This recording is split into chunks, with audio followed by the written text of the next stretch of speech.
Patiently waiting, as always, on a Friday as we bring in our guy Eric Dungey for his weekly visit. Always good to chat, Eric. And I want to hit you first with what has turned out to be the major story in college football this week. Everything going on with this Matthew Sluka situation at UNLV. What do you make of it as a guy that, you know, your career finished just before all this NIL stuff came into play? What do you make of everything that's gone on out in Vegas this week? Yeah, we kind of touched on it last year. We've been touching on it ever since NIL has really come to the scene.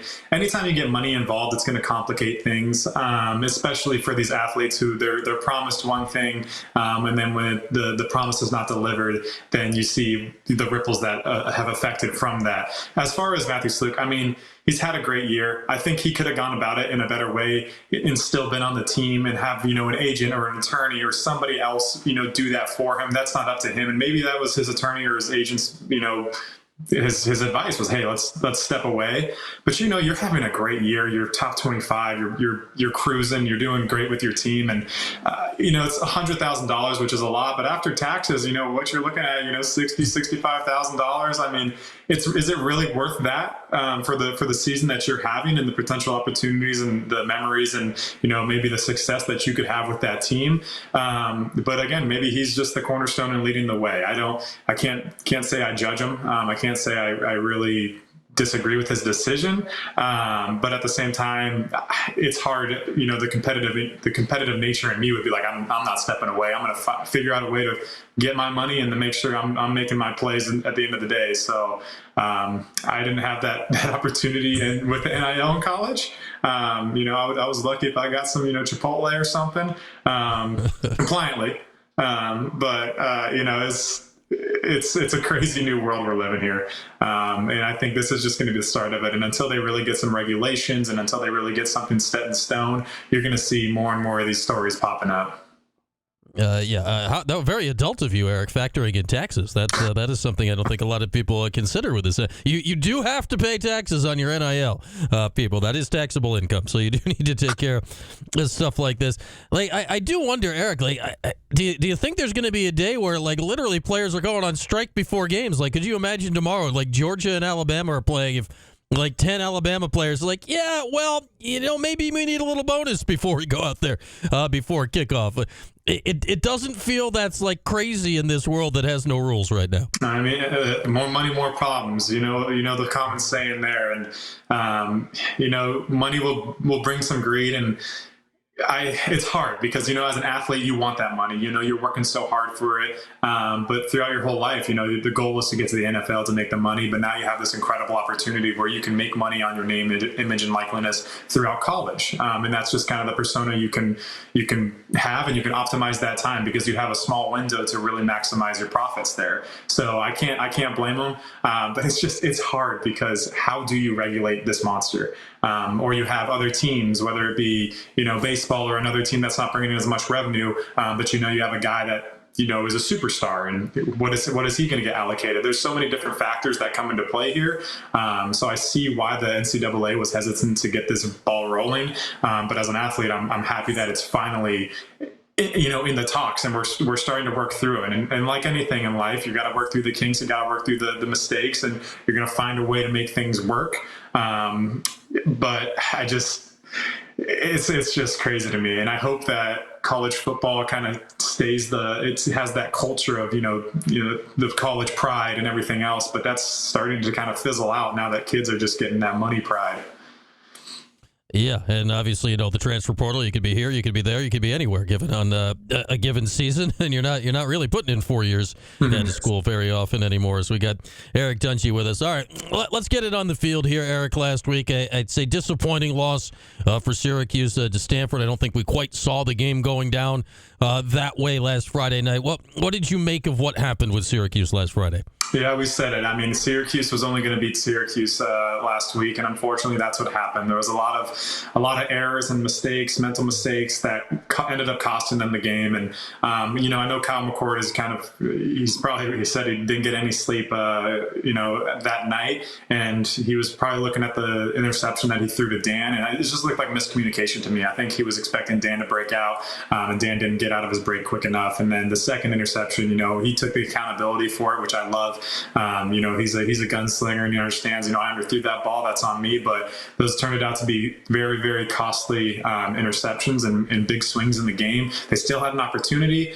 The fourth down conversion, you got to make sure you can stop them. And there was a lot of things that Syracuse could have done better, but I think it's hopeful because we're looking at Holy Cross next week. This would be a great game to get a little tune up in, make sure that we're working out those mistakes, make sure that we're fine tuning everything else offensively, defensively, and special teams, and going forward into a tough road stretch as well. UNLV, as we see with the quarterback situation, they just lost a quarterback and a running back, so that looks like a very promising start to a road victory. And then you go to NC State, who's beat up as well, and then you really just got to finish at Pitt, which Pitt always finds a way. I will say Pitt is a very, very resilient team, and they always find a way, and especially going to Pittsburgh, likely going to be a little colder there.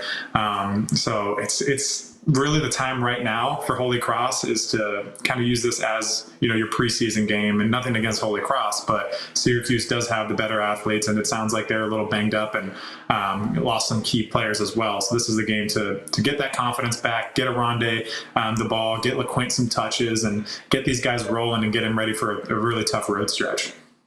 What's the difference in playing this game, the FCS game, Eric, here in week 4 as opposed to week 1? Like when you're not getting your feet wet, right? But you're kind of using it as, I guess, as a reset. What's the difference playing it, into the season instead of starting the season? I mean, I think for the guys, they have a good mindset. They have a really tough loss. They got some frustration they need to take out. And Holy Cross is going to be the bearer of the bad news there.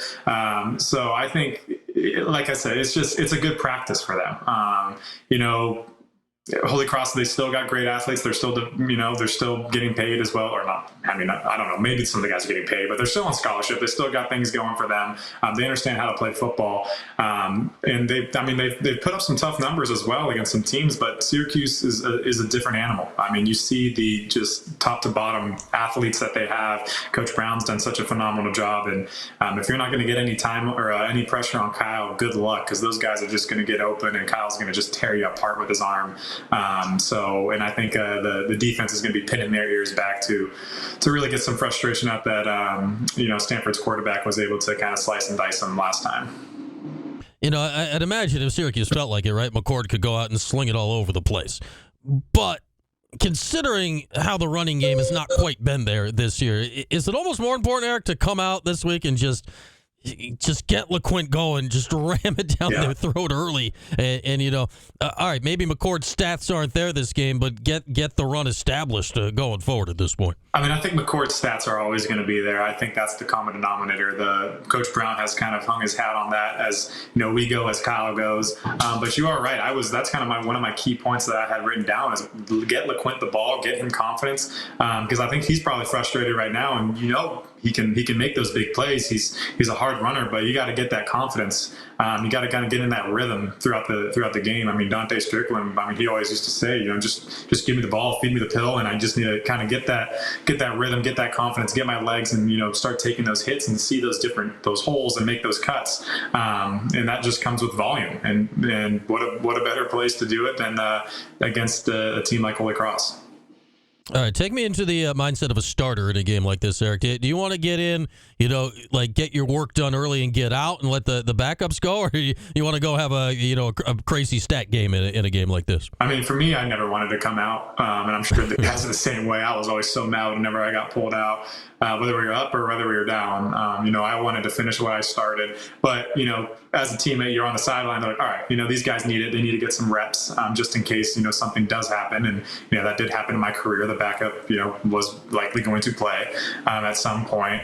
But it's a cool moment because you can kind of take that leadership on, and you get to support these guys that have worked so hard in practice and 2 days, and or I guess not 2 days anymore, but in fall camp, and just they can get the spotlight there, and it's a fun experience for them. And eventually, they're going to be, having the responsibility on them. So it's always fun. But as a starter, your mindset doesn't change. Whether you're playing against Alabama, whether you're playing against Holy Cross, you still have to prepare.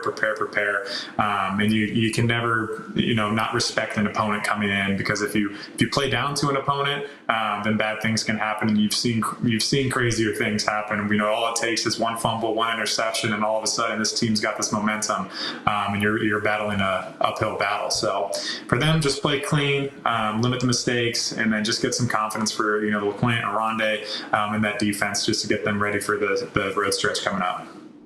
The rare week where you actually do want to see the backup quarterback play is a game like this, because it's in theory for a good reason. All right, Eric, good stuff as always. Enjoy the game. Enjoy the weekend. We'll talk again next week, all right? Thanks, Brian. You have a good one. There he is, Eric Dungey, as we get you ready for Syracuse and Holy Cross noon tomorrow. With that, we will step aside for a few. When we come back, we'll get Mike in here. We'll do a little 4-1-1, a little NFL whip around. My Giants they've already played. They will not be scoring a touchdown this week. Nope. 0-0 field goals. Remember the other week where they had no field goals? Now no touchdowns. I don't know. Can't win for trying. All right, we'll take a break. 4-1 next here on Q Sports Talk and ESPN Radio.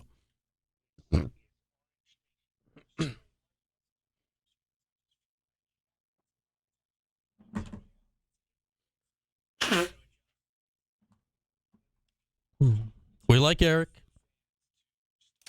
We like our Dungey.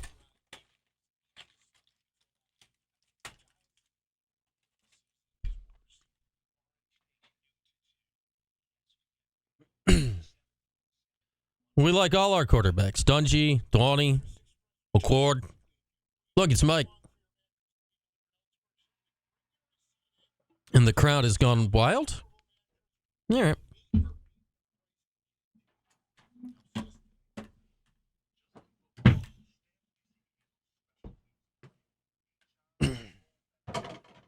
Mike made that one.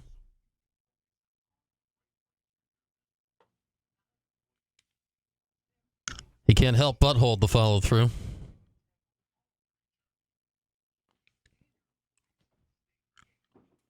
That's just gonna hold it. Next time it's just crank yourself in the table and just follow the leader. Follow the leader again. Follow the leader again. There's 3 follow the leaders. I don't want to. Brian, there's 25 differences between these 2 pieces of paper. I need you to find all of them. I don't want to. They're the same paper. Corporate call, then they need you to find the differences between the 5 differences in these pictures. So the Giants, they still lost yesterday. That hasn't changed. That went in. Who are your Steelers?